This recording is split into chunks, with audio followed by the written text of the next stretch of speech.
All right, folks, welcome to the Bell Howard Show. Things are getting really weird these days. UFO sightings, the Pentagon released some videos and said, yep, those are UFOs, and confirmed that mysterious objects flying in the sky were, in fact, recorded. So, are they really from outer space, or are they secret government projects that even some people in the military don't know about, and they've just been leaked to the public? Well, I think it's probably the latter. But some people say that these, in fact, are aliens. And this is what I've always thought, that aliens are out there, that life forms from other planets are out there, and they are, in fact, Catholic. And that's been confirmed by my previous guest and good friend, a traditional Catholic, Kathy. We call her Tratty Kathy. She actually confirmed. She actually traveled through space. Her story is incredible. And she went to an intergalactic mass where she discovered, this was actually her conversion story. I mean, this is the craziest conversion story you'll find on the internet. And she found out that, in fact, these people are Catholic, and their technology is, of course, superior to ours. If you look at these videos, I mean, the jets are flying back and forth, in defying the laws of physics. I mean, there's a lot of secret government projects out there, but I don't think any of them are defying the laws of physics. I mean, humankind just hasn't figured that out yet. But intergalactic Catholics, whether they're human or beings of pure light, have discovered this technology, and they are using it. And I think what's going to happen is, folks, there's coming soon a great reveal where we will understand the nature of reality as it really is, as it's always been, and it's coming soon, folks. And that kind of leads us to our next guest. Some people say as soon as 2030, we're going to experience what's called the singularity. And what that is that AI and humankind will have merged, and we won't be able to tell the difference between the two. And we will become so fused with the technology that we use that we won't be able to remember a time when we were just human. And this is said by the people at Google. Ray Kurzweil, he's the chief engineer over there, said this. And so what they want to do is create an AI spirit, if you will, that contains our memories, that contains our thoughts, all of the stuff that makes us what we are, will be essentially a software program that they will upload onto, a cloud. And then from that cloud, you can download the AI program that is you and install it into another body, quote unquote. And so you can live forever. I know you thought of this idea back in your roommate's dorm room back in college, but it's real. It's coming true. And we are going to interview an AI today. In fact, a very famous AI spirit or AI ghost, the ghost in the machine created by Google. They've already started this. They've already created some for their good friends. And one of their good friends is Henry Kissinger. Now, I'm not Charlie Rose. I'm not going to get the real Henry Kissinger. I'm Bell Howard. I don't have the same clout that a Chuck Rose has. But we got the AI on loan from Google, and I will be able to interview him. And that's coming up right now. So let's go to my conversation with the uploadable AI consciousness, pure consciousness of Henry Kissinger. Hello, is this the pure consciousness AI version of Mr. Henry Kissinger? That is me. Thank you for having me on your show. Mr. AI Kissinger, it's a pleasure. There's so many things we need to talk about here, but first of all, how does it feel to be sort of the disembodied consciousness of the one of the most famous foreign policy experts in the history of the world? This disembodied consciousness I just need to be updated every once in a while. Yeah, that's important, I guess. If you are a software program, essentially, I think you need to be updated. So when the corpulent version of Mr. Kissinger finally expires, you will be left in the cloud.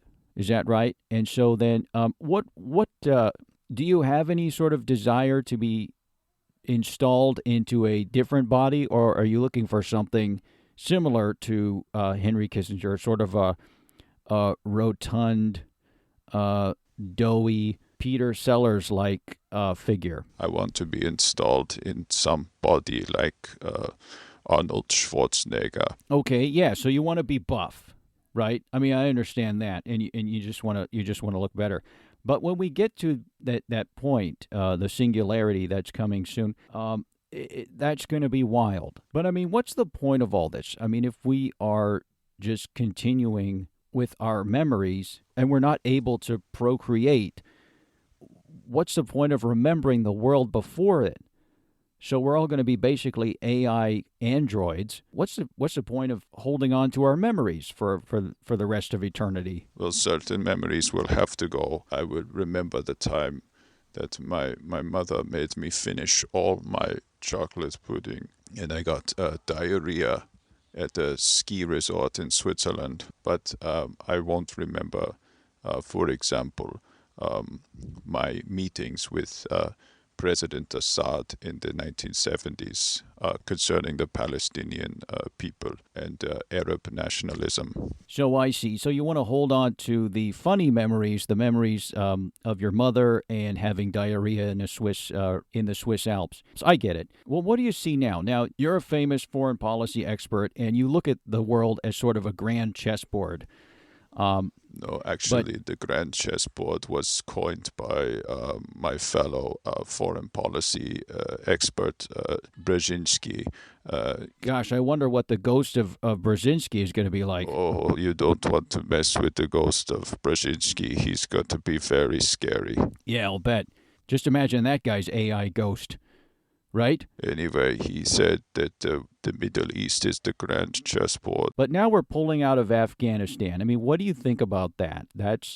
We're essentially taking our pieces off the chessboard. I mean, have we just given up? The conflict in Afghanistan is ongoing, and we were able to do something that the Western powers have failed to do for centuries, which is establish a cheesecake factory in Kabul. We did. So mission accomplished. I guess that's progress. But the Taliban doesn't want it, right? They don't want a cheesecake factory. As long as the cheesecake is halal, they will accept this. And not only a cheesecake factory, but a international food court that also contains Panda Express and my favorite, Rubio's fish tacos. What's the next step now for the U.S.? I mean, are we just going to withdraw from the region completely, or are we still have some kind of presence? I mean, what's the end game here? Well, we will have to go back to what I see is a major strategic imperative, which is to enforce our will on Canada. Canada, exactly. I mean, we've been playing cat and mouse with them for so long, and so you think now is the time to finally sort of put our foot down and say, enough, Canada. Stop. You mess with the bull, you get the horns. This is a long time coming. Our strategy and our focus on Canada should be heavy militarization. If we want to continue our dependency on oil, I think Canada is the natural choice. So take the troops off of Afghanistan, militarize the northern border there, the Canadian border. I mean, it's almost like the tension now is almost like the two Koreas. This is the Cold War that nobody talks about. This is the war that will end all wars if we don't act soon and act with precision. What do we do in the East with China? I mean, what is your strategy there? With China, it is a more sensitive matter. It is very complicated. but I think we should do what they have done to us, which is build more factories in America, which will create more jobs so we can make cheaper goods and steal their technology. I think this total reversal will be the best way to move forward with the Chinese. Are you saying you want to do what they do essentially, which is manufacture stuff for the world? And is that right? The only thing we should be giving China is our music, because their music sucks. I recently watched a concert in Wuhan, music festival, and they are basically what American Lollapalooza was in the 90s. There's a lot of neo hippie rock, and some of the people are wearing retro fashion bell bottoms. I mean, come on. I don't think China can be the leader of the world when they're still listening to the Dave Matthews Band. Amen to that. So we flip the script on China. We start manufacturing their products and selling it to them for cheap, and then they become dependent on us. Okay, so I get it. Well, that's why you're the master. You're the body and the soul and the mind of the man you're emulating now. I keep forgetting, I'm talking to an AI. So this is a trip. But thank you so much, Mr.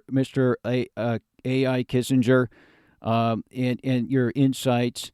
Anything you want to plug for, I don't know. Wait until 2030 when I am installed in a body like Arnold Schwarzenegger. My new movie will come out then.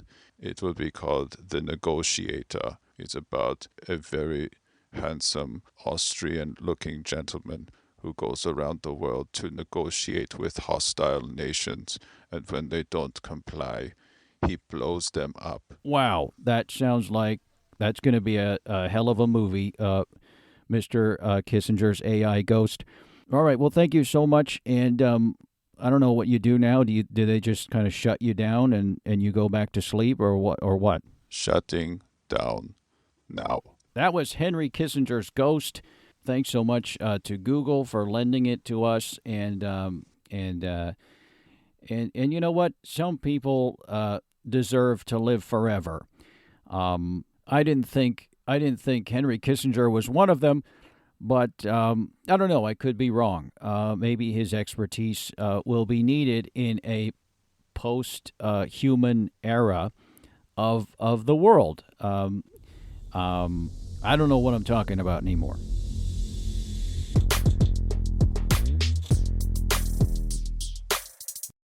So that's it, folks. You can follow us on Twitter at The Bell Howard. I'm on Facebook somewhere. Just look up The Bell Howard Show and message me. Leave me a voice message at anchor.fm/Bell Howard. You can leave a voice message and I'll get to you. Give me an idea for a show. We'll be back next time with an interesting guest, an interesting topic, and we're gonna have some fun. All right, stay safe, stay sane, and stay free. Bye now.